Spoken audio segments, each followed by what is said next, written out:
வழக்கறிஞர் அருள்மொழி அவர்களை,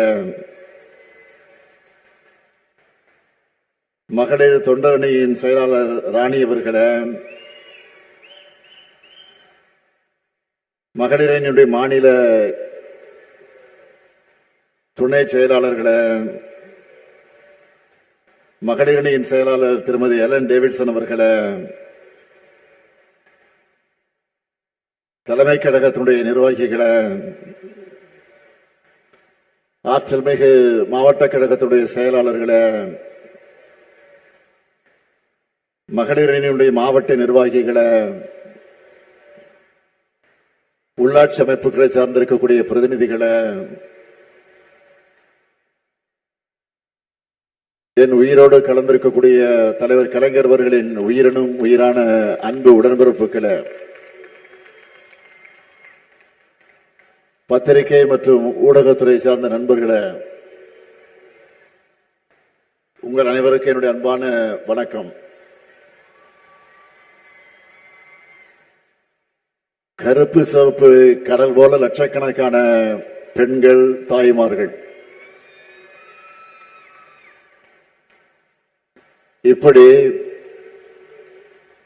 ஒரே இடத்துல கூடதான் கூடியிருப்பதாக வரலாறே இருக்காது. உங்களை பார்க்கவே ஒரு பவர்ஃபுல்லா இருக்கு. இப்போ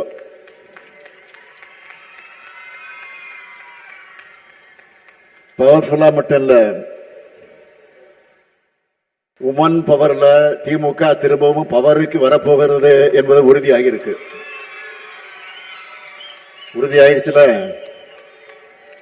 உறுதியாயிடுச்சுல கேட்கல, உறுதியாயிடுச்சுல மகிழ்ச்சி. இப்படி ஒரு பவர்ஃபுல் மாநாட்டை மிக சிறப்பாக இந்த மாநாட்டு பணிகள் எல்லாம் முழுமையாக தன்னுடைய தோளில் சுமந்து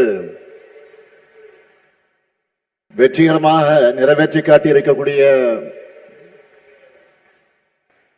ஆற்றல் மிக்க செயல் வீரர், என்னுடைய அன்பு சகோதரர் செந்தில் பாலாஜி அவர்களுக்கு முதல்ல என்னுடைய மனமார்ந்த பாராட்டுக்கள். எந்த களத்துல இறங்கினாலும்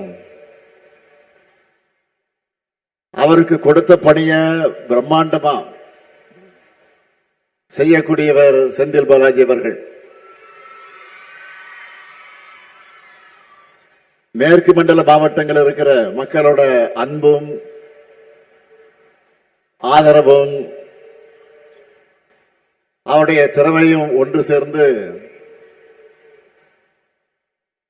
நம்மோட எதிர்பார்ப்புகளை மட்டுமல்ல அதுக்கு மேல நிறைவேற்றி காட்டக்கூடியவர். அதேபோல் இந்த மாநாட்டுக்கு தலைமையேற்றிருக்கக்கூடிய கழகத்தின் துணை பொதுச் செயலாளர், நாடாளுமன்ற குழுவினுடைய தலைவர், என்னுடைய அன்பு தங்கை கனிமொழி அவர்களுக்கும், அவருக்கு துணையாக உடனிருக்கிற மகளிரணி நிர்வாகிகள் அனைவருக்கும் தலைமை கழகத்தின் சார்பில் என்னுடைய பாராட்டுக்களையும் வாழ்த்துக்களையும் நன்றியையும் நான் தெரிவித்துக் கொள்கிறேன். கனிமொழியை பொறுத்தவரை கவிஞர், பத்திரிகையாளர், மரபு கலைகள்ல ஆர்வம் கொண்டவர்னு பன்முக திறமை கொண்டவர். எப்பவுமே புன்னகை மாறாத முகத்தோடு இருப்பார். இப்ப பாருங்க, முகத்தை பாருங்க.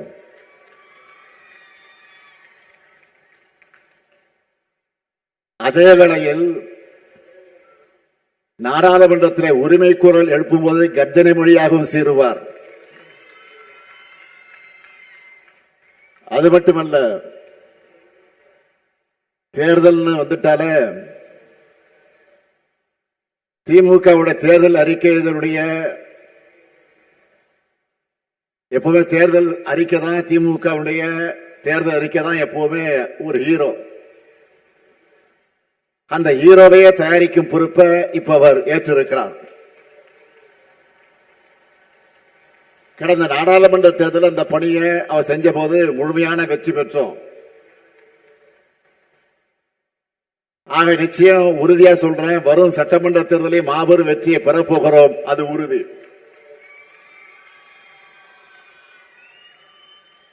நிறைய பேர் இப்ப எதுக்கு மகளிர் மாநாடுன்னு கேட்கிறாங்க. அவங்களுக்கு நான் சொல்லிக்க விரும்புவது,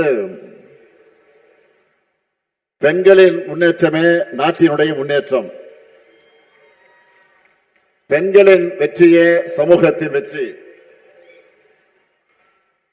அடிமைத்தனத்தை பிரேக் பண்ணி பகுத்தறிவு சுடரை கையில ஏந்தி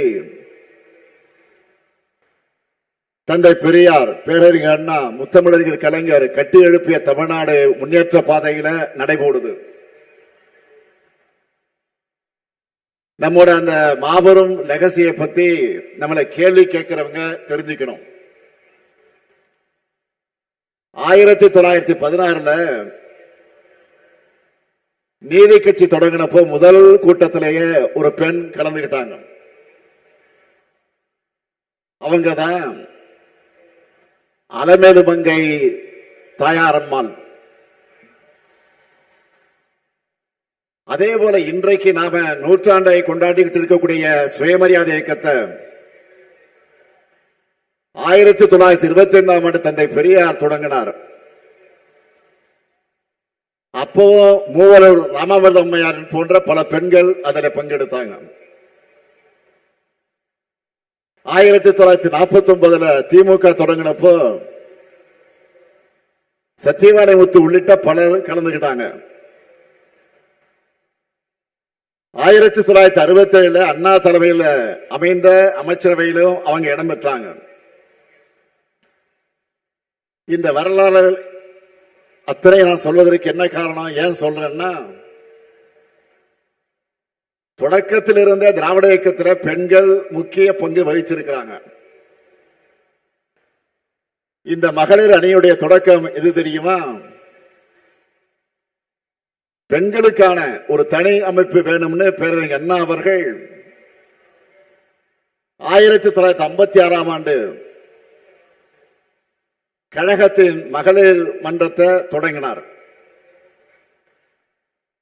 அதை தொடர்ந்து மகளிர் மன்றத்தை மகளிர் அணியா விரிவாக்கி வலுவான கட்டமைப்பை உருவாக்கினார் நம்முடைய உயர்நிகர் தலைவர் கலைஞர் அவர்கள். மிகப்பெரிய மாநாடுகளையும் நம்ம மகளிர் அணி நடத்தி இருக்காங்க. அதனுடைய தொடர்ச்சி தான் நீங்க எல்லாரும். நிறைய இளம்பெண்கள் இங்க வந்திருக்கிறத பார்க்கும்போது பெருமையா இருக்கு. திராவிட இயக்கத்தில் பெண்கள் பங்களிச்ச வரலாற்றை தெரிஞ்சுக்கிறது மட்டும் இல்ல, திராவிட இயக்கத்தால் பெண்கள் அடைந்த வளர்ச்சியை உங்க வயசில் இருக்கக்கூடிய மற்ற பெண்களுக்கும் எடுத்து சொல்லணும். 100 ஆண்டுக்கு முன்னே நம்முடைய முன்னோர் அவ்வளவு செஞ்சிருக்காங்களே, இப்ப நாம அதையும் தாண்டி பணியாற்றணும்னு உங்களுக்குள்ள ஒரு உத்வேகம் பிறக்கணும். எந்த நிலைமையில இருந்து நான் முன்னேறி வந்திருக்கோம்னு கொஞ்சம் யோசிச்சு பாருங்க. பெண்கள் படிக்க கூடாதுன்னு சொன்னாங்க, அடுப்படியை தாண்டி போக கூடாதுன்னு நிறுத்தி வச்சாங்க. ஆண்களை சார்ந்து மட்டுமே இருக்கணும்னு அடிமைப்படுத்தப்பட்டாங்க. அதையெல்லாம் உடைச்சு எரிஞ்சது யாரு? நம்ம திராவிட இயக்கம் தான். அதை மட்டுமா பண்ணணும்? தேவதாசி முறைய ஒழிச்சோம், சட்டம் போட்டு பெண்களுக்கு சொத்துரிமையை பெற்று தந்தோம். பெண் ஏன் அடிமையானால்னு கேள்வி கேட்டு பெண்களின் கல்வி உரிமை, சம உரிமைக்கு நாம் போராடி இருக்கிறோம். அதனால இன்னைக்கு இவ்வளவு தூரம் முன்னேறி வந்திருக்கிறோம். தமிழ்நாட்டை பாருங்க, நாட்டில் இருக்கக்கூடிய மற்ற சில மாநிலங்களையும் பாருங்க. போன வாரம் கூட ராஜஸ்தான்ல பெண்கள் மொபைல் போன்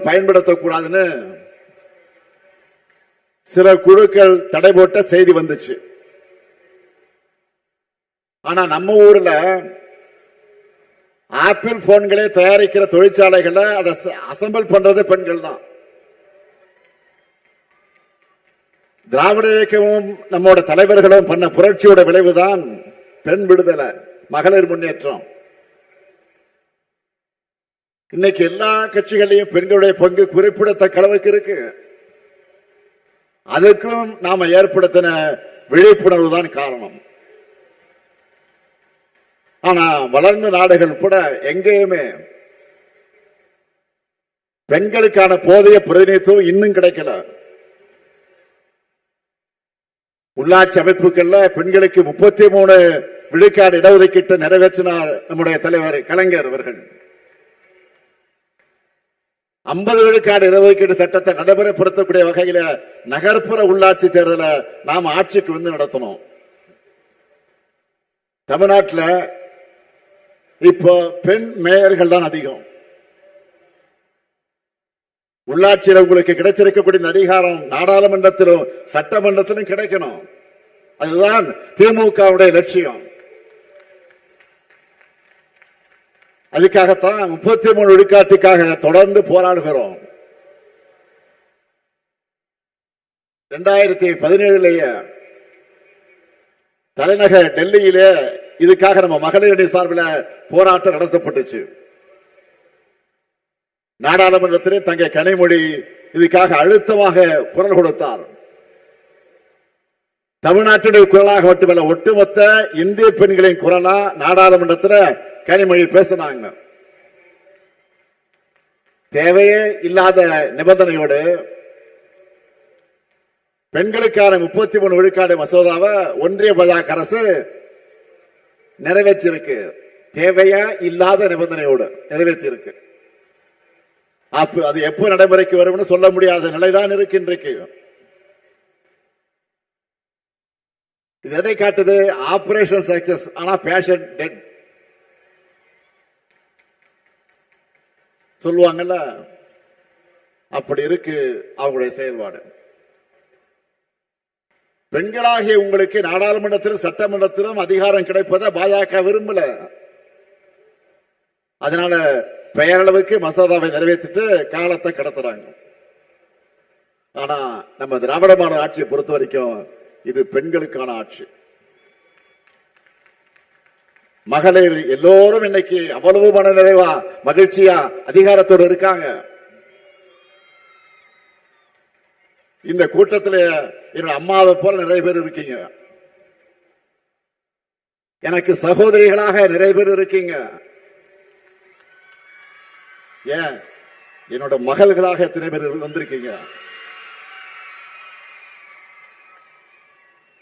உங்க எல்லாம் உருவாக்கி கொண்டிருக்கிறோம். நம்முடைய வெல்லும் தமிழ் பெண்களை கொண்டாடிட்டு இருக்கோம். பெண்களுக்காக நாம செயல்படுத்துகிற திட்டங்களை முக்கியமான சிலவற்றை மட்டும் எடுத்து சொல்றேன். பல பேர் குறிப்பிட்டு காட்டி இருக்கிறாங்க. இருந்தாலும் நான் நினைவுபடுத்த விரும்புகிறேன். 1,30,69,831 சகோதரிகளுக்கு கலைஞர் மகளிர் உரிமை திட்டத்தில் மாதந்தோறும் 1000 ரூபாய் உரிமை தொகையை கொடுக்கிறோம். குடும்பங்களுக்காகவும் சமூகத்துக்காகவும் தலைமுறையாக உழைக்கிற பெண்களுடைய உரிமை அது. திட்டத்தின் பேர்லயே உரிமையை கொண்டு வந்து புரட்சி பண்ணோம். திட்டமும் பெரிய சக்சஸ். தினமும் எத்தனை பேட்டிகள், எத்தனை பேருடைய வாழ்க்கை கதைகள் இந்த திட்டத்தை வச்சு எடுத்து சொல்லிக்கிட்டே இருக்கு. இந்த உரிமை தொகை பல பெண்களுக்கு சுயமரியாதை ஏற்படுத்தி தந்திருக்கு. நிறைய பேருக்கு தன்னம்பிக்கை கொடுத்திருக்கு.